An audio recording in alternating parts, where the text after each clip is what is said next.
Hi everybody, Janie here. Welcome. Is that a monarch butterfly? Oh my goodness, it's a monarch butterfly in my backyard. Oh, it looks like it likes the hydrangeas. Oh, don't scare it away. Oh, there it goes. Oh my goodness, wasn't that the neatest thing? A monarch butterfly in my backyard? So happy Halloween, everybody. We are obviously leaning into it this year. That is my costume for Halloween. This video will be posted on October 31st. So happy Halloween to all of you watching this on the first day I post it. I am just getting in. This is the last day that I could post my October back garden tour. Every month on my channel, I post a front garden tour and a back garden tour. I will link my October front garden tour down below. There's been lots of changes going on back here, lots of garden clean out, which I really actually do enjoy. Yes, it's the end of the gardening season, but I kind of like cleaning everything up, getting everything ready for the new season, and then starting the thought process of what I'm gonna do next year. So things are looking really good. Let me show you around. So let me start just behind me. This is my veggie garden that I just cleaned out about a week ago. It was actually pretty easy to clean out because I mainly just had massive tomato plants in here. So it was just a couple that I had to clean out. I do have a grid pattern of drip. You can kind of see one of the hoses right there. And my plan is, before I add compost to this, is I want to take that grid pattern out and just do one line of drip through here. And then I can connect one emitter to each veggie that I plant, so that this area is not getting as much water, because I think that it is getting a little bit overwatered. My wattle fence is still looking good. I would like to add to it a little bit. I get this question a lot. Did you make this fence, this wood fence? Yes, I did. And I actually do have a video on it. I will link that below as well. So I just foraged for these sticks when people put out their green waste. I just went and I found the most pliable sticks that I could find. Most of these I got in the early spring, like January time, and so they were really loose, and so I could easily weave them around. As I was pulling some of the tomatoes out, some of the sticks kind of came off a little bit, so I do have to do a little bit of mending, but overall I am so happy with how this wattle fence held up over the season. And I am planning, hopefully if I can find enough sticks, I'm planning to put something like this around my cut flower garden. I just think that that would be absolutely gorgeous. So I did leave my thyme there. This is silver thyme. I did leave my chives, and then I did leave my parsley as well. Over here, here's my bougainvillea wall. I did take the time this month to kind of start training it up and over my windows. My plan is to have the whole thing kind of coming around up and over the windows. And I'm just starting to really get the look that I'm going for with this bougainvillea. You can see over here, I haven't done this area yet, and it's kind of leaning over and kind of really in the way. So I need to come in and I need to put some more wire up and over this window here so that I can train this bougainvillea up. But my goal is to have this whole south side of my house be completely covered with bougainvillea. I think it would be absolutely gorgeous. And again, it's the south side, so I think the bougainvillea will be really, really happy. You can see I have these 3 big pots that I've really cleaned out. I transplanted a ton of plants this month because it was 6 weeks before our first frost. So I had some evolvulus blew my mind on either side of these pots, and the pots just got too big and it was covering the evolvulus and it wasn't getting enough sun. So I decided to move those to the front yard. So I did that, but in the process I did cut back all these pots. I do need to come through here and I need to clean them all out. You can see I have the Incredible sunflowers still here going strong, except for I've cut them back. These are perennial in my area, but I think I'm just going to toss them because I do want to put something different in these pots. I was really happy with how these pots looked this year, except for it was like a beautiful mess, kind of is how I would describe it. It was really intense. It was a big mess, and it was mainly due to these Incredible sunflowers just getting absolutely huge. So they're fine in pots, but I think they would do better in the landscape where they have a little bit more room to spread. Over here, this is the absolute messiest side of our house. I am planning next month to be cleaning this whole area up. Jason and I have been working on finishing painting the fence. It's just one of those projects that keeps getting pushed to the very bottom of our to-do list. So it's taken a while, but he got a lot done yesterday. Today is Sunday, and yesterday, Saturday, he got a ton done. He worked a couple hours on it. But you can see we still have spots that we need to come and we need to touch up. This bougainvillea, this is from my neighbor who passed away, and the family gifted me with a whole bunch of her plants. This is, I think it's called a blueberry ice bougainvillea. It's this gorgeous lavender color, the bracts are, and then the leaves are variegated. And I planted this on film. I posted it, and I basically broke the root ball in half. And I thought, okay, well, that's it. I killed this thing, because bougainvillea, when you transplant it, you want to be so careful with the root ball.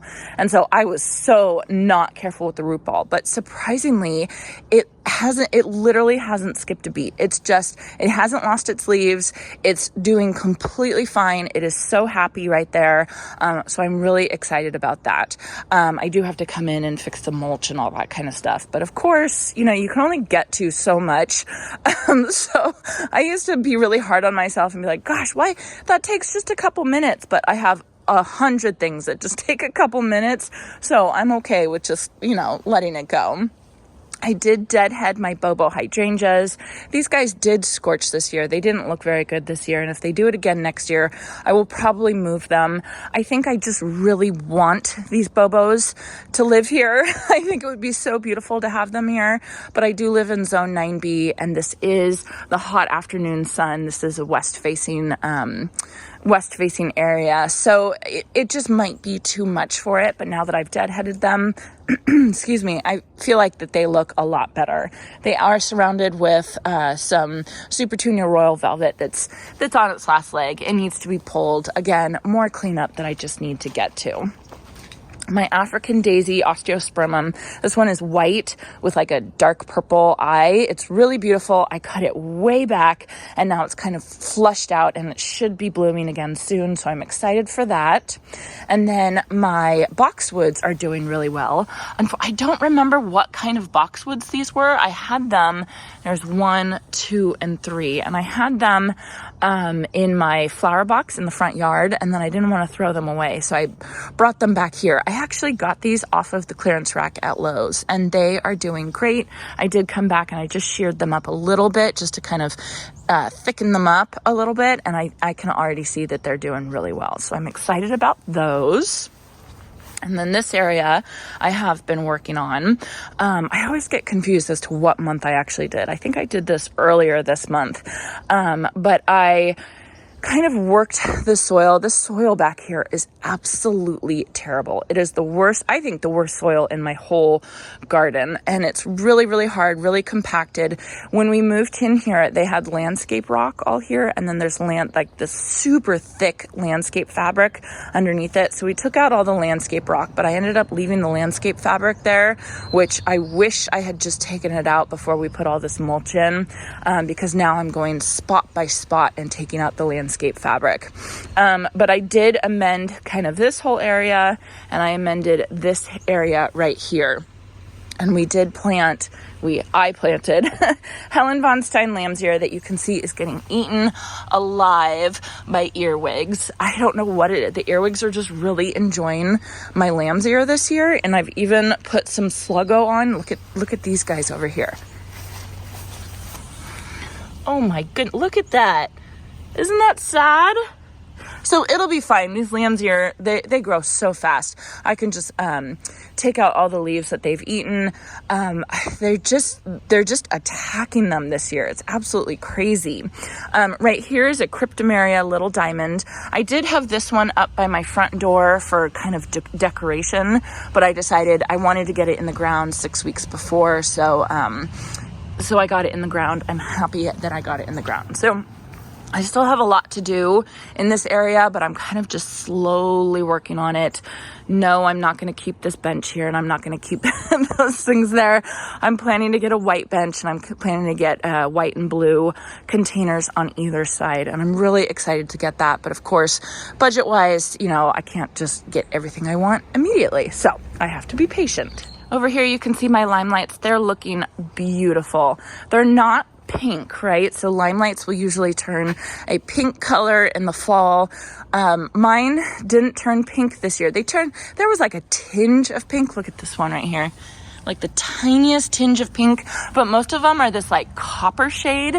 And I don't even want to say it's, you know, it's dead. It's like that, you know, when my Bobos turned the brown, it's like this, they're still alive, but they're this copper shade. So they're so beautiful. I had to take a picture of it and I put it on Instagram because the sun was behind it and it was like highlighting them and they were like glowing. They're absolutely beautiful. I'm really enjoying them this year.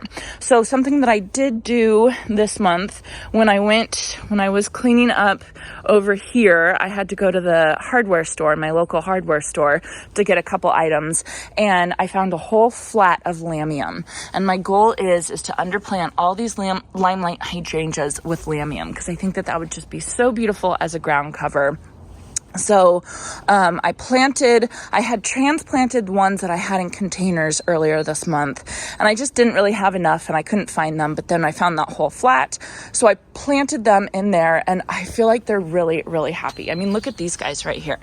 I just feel like it's a really good place for this lamium, and the lamium, you know, it will winter over and it will spread and it will be really happy, and I think it'll be the perfect underplanting for these limelight hydrangeas, especially because I keep my bird feeders right above here, and the birds, of course, make a mess, and so I really hate having the mulch. They kind of kick the mulch out into this area all the time, so I think that if it's covered with a ground cover, if it's covered with lamium, that will at least keep the mess down a little bit. So that's my goal. I'm hoping that's what will happen. So you can see up here, these are my Hall's Japonica honeysuckle. I absolutely love them. It's so funny. I still have some blooms. I still have some blooms coming, but I wanted to show you all. Here's the berries. This is what comes in the fall and the winter, and I love it because you can see the birds on here. They're just really, really enjoying these. I absolutely love this plant. It's, you know, it's one of my favorite plants to have in my garden. So yeah, it's, you know, it's just like multi-season interest. In the spring, it's covered with these blooms right here, and it smells absolutely so beautiful, you know, and then the winter, it's nice and it's, lush, and I feel like cools down the area really well with shade, and then we start getting these beautiful berries right here. So I love honeysuckle, one of my favorites for sure. Right next to the honeysuckle, I have my sad Purple Queen Bougainvillea standard. So I didn't notice the bunny has been playing around in the backyard. My daughter got a new bunny for her birthday in August, and the bunny will play around in the backyard. And I think the bunny knocked out the drip that I had just put in here temporarily, and I did not notice it for weeks and weeks and weeks. And it had started turning brown, and I thought, oh, well, it's just because it's hot. It was being scorched, all that kind of stuff. And then I finally figured out what was going on, that it wasn't getting any water. And normally bougainvillea, they don't really need a lot of water, but when it's a bougainvillea in a pot, it definitely does need water. So you can see it's not happy. I don't think it's totally dead. I'm just going to leave it until next season and see what happens, see if it flushes back after the winter. But really, really sad. This is why you need to check. You need to check your pots and make sure everything's okay. And I just did not check. I didn't even think about it. So my greenhouse is now full again. I am trying something new this year. I am trying to, so I live in Northern California, zone 9B, and our last frost, some people say it's February 28th. Some people say it's March 15th. So it's kind of around that time. But plants, specifically annuals, warm season annuals, they don't come out until like May.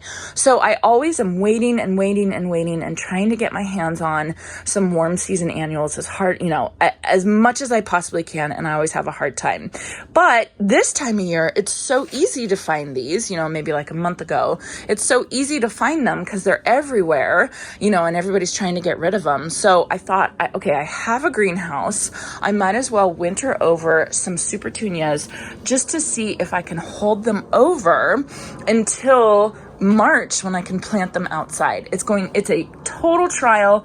I don't know if it's going to work, but you can see these were sent to me online and they were dead. they had root rot already. That's okay. I was trying to save them. But you can see I have Super Petunia Bordeaux, Super Petunia Limoncello, Super Petunia Blue Skies over there, and then I found a couple Super Petunia bubblegum that I'm going to put in my front yard after our first frost. So it's going to be a pain to take care of these guys all over, over the winter season, but I think I'm okay with that. I think I can handle it. It's just a couple months, and I'm just going to keep them in here protected from frost. And, petunias, they are perennials in a warm enough area.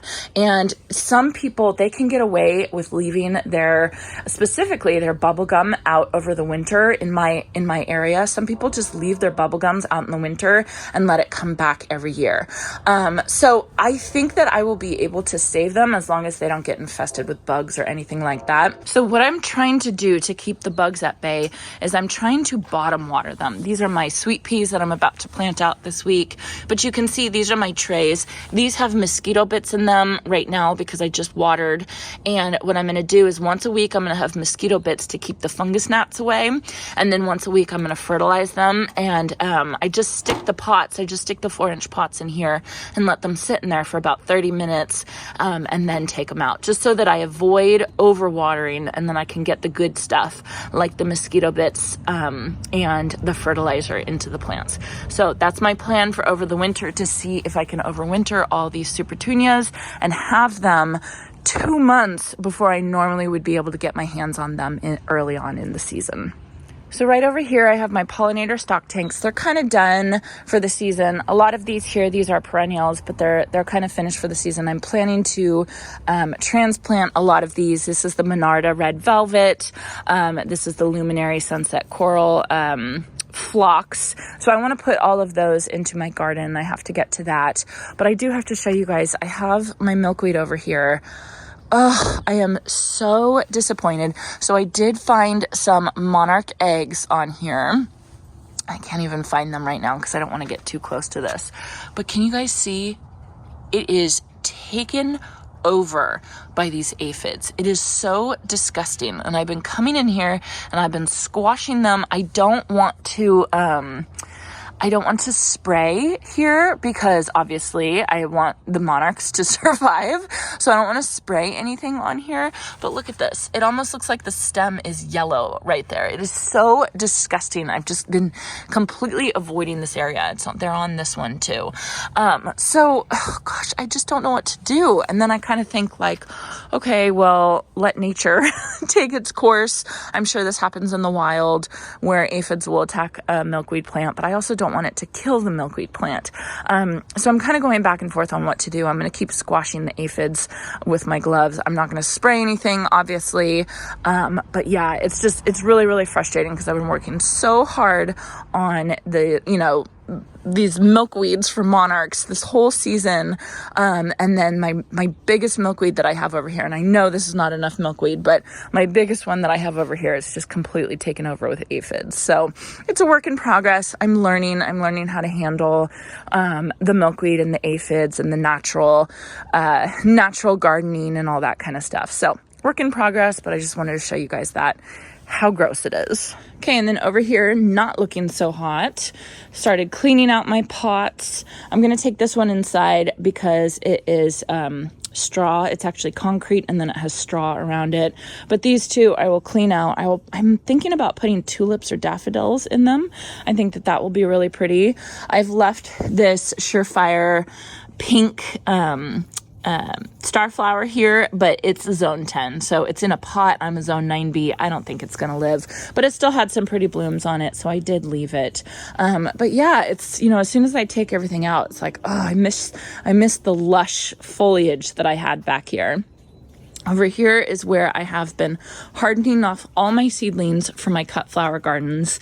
They are looking beautiful. They're looking wonderful. I've been bottom watering. You can see I watered this one, and I just let them soak up the water, and then I pour off the excess water. So not everything germinated perfectly. Like you can see this one. What is this one? Ivory calendula. You can see I got 3. So not very good there. But then like over here, Fama White, I got a ton. Yeah, so, you know, it is what it is, right? You're not going to get 100% germination on everything, and I'm okay with that, but I think that they all look really good. I have so many seedlings in such a small area thanks to the soil blocking method. I have to say, I don't know if I'm going to do it again next year because it was so much work. You basically have to water every single morning, no fail. Do not miss a day or else they will die on you. Whereas if you use something like this, the seed trays, these are my Bells of Ireland. If you use something like this, you know, there's a little bit more soil in it, so you don't really have to water all the time. So it was a lot of work.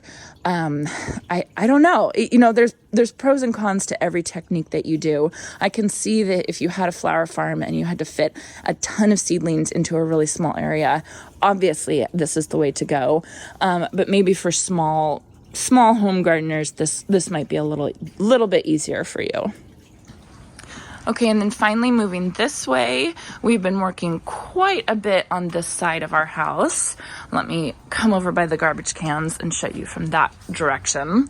So just a couple days ago, I went and I bought this light to match the ones that are in my front yard. Jason hung it for me. I think it looks really, really nice.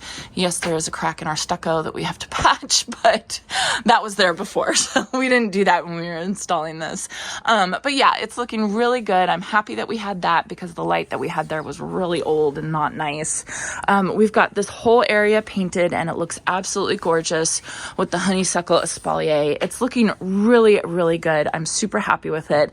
And this is my kitchen window right there. And as I'm doing dishes, I'm looking out. I'm really appreciating what I did because I did cut off a lot of the underneath dead stems from the honeysuckle and focusing just on the new fresh stems.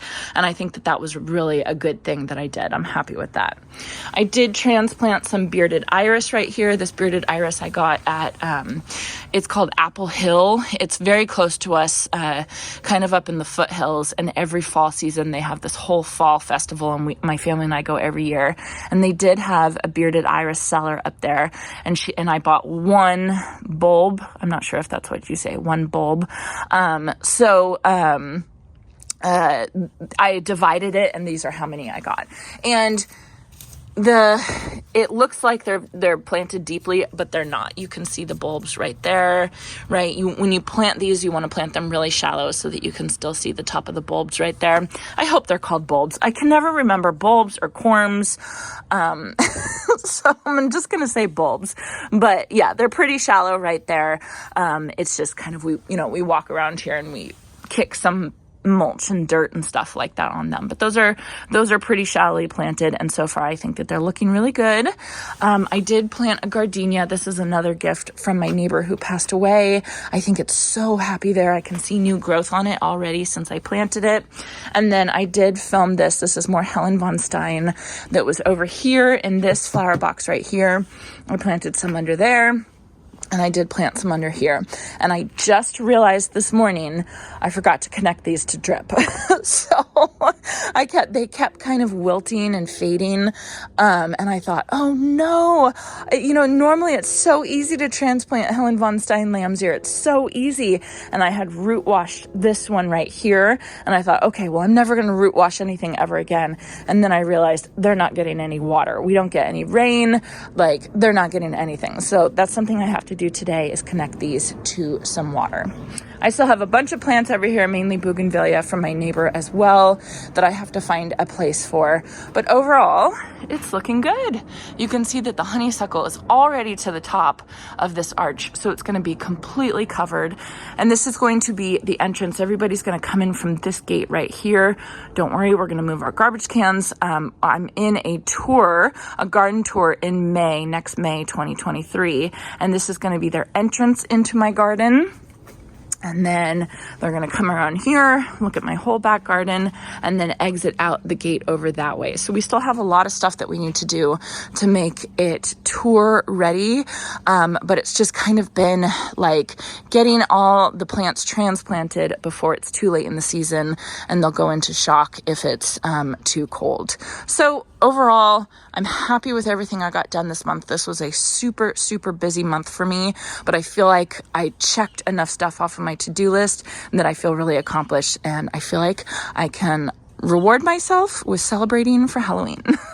All right, so that is it for my October back garden tour. I know that it's kind of shorter than normal, but the focus this month has been transplanting stuff from one place to another and cleaning stuff out. And next month is probably going to be a lot more of the same. I still have a lot more cleanup to do, but like I said, I enjoy it. I think I enjoy cleaning the garden up and starting fresh. Here in Northern California where I live, we don't get a lot of seasonality. We really don't get 4 seasons. I feel like we get 2 seasons. Everybody says that we get summer and winter, and our winter, there's like 2 or 3 frosts here. Maybe if it's a really cold year, we'll get 1 freeze. But that's pretty much it. So I can garden year round. I can always work in the soil. I can technically always plant things, but you still do want to get things in early enough in the season so they can settle in before it gets really, really cold.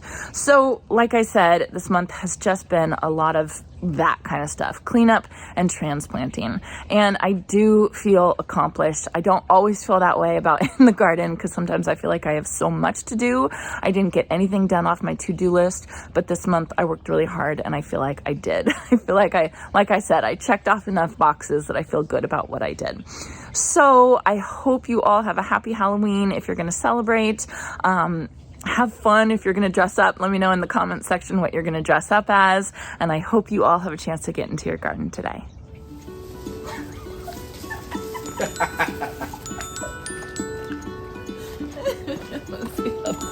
Uh-huh.